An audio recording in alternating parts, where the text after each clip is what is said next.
పంచాయతీరాజ్ స్థానిక సంస్థలలో 42% రిజర్వేషన్ కల్పిస్తూ చట్ట సవరణ బిల్లును ప్రతిపాదిస్తున్నాం సార్.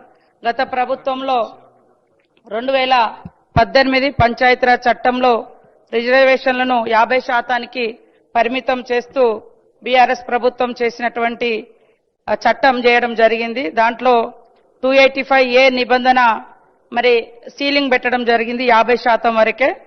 దాన్ని మరి ఆ చట్ట సవరణను ఆ సీలింగ్ ని ఎత్తివేస్తూ ఈ రోజు యొక్క బీసీలకు మా ప్రభుత్వం ఏదైతే కట్టుబడి ఉందో 42% రిజర్వేషన్ స్థానిక సంస్థలలో ఉద్యోగ ఉపాధి అవకాశాలలో కల్పించాలని దాన్ని ఈ రోజు మరి ఈ చట్ట సవరణ ద్వారా తీసుకురావడం జరుగుతా ఉంది సార్. ఇప్పటిదాకా కూడా చాలా డిస్కషన్ చేయడం జరిగింది.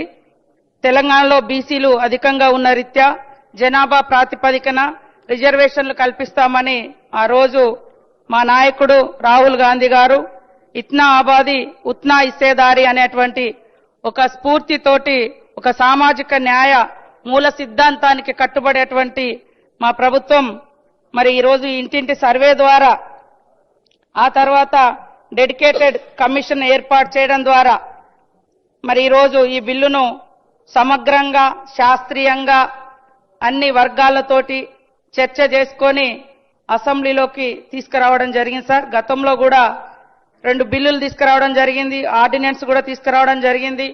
ఇవన్నీ కూడా చాలా రోజులుగా మరి రాష్ట్రపతి దగ్గర పెండింగ్ లో ఉండడం జరిగింది. కాబట్టి ఈ రోజు మళ్ళీ అందరి సమక్షంలో ఈ సమావేశంలో ఈ యొక్క సవరణ బిల్లును తీసుకొస్తున్నాం.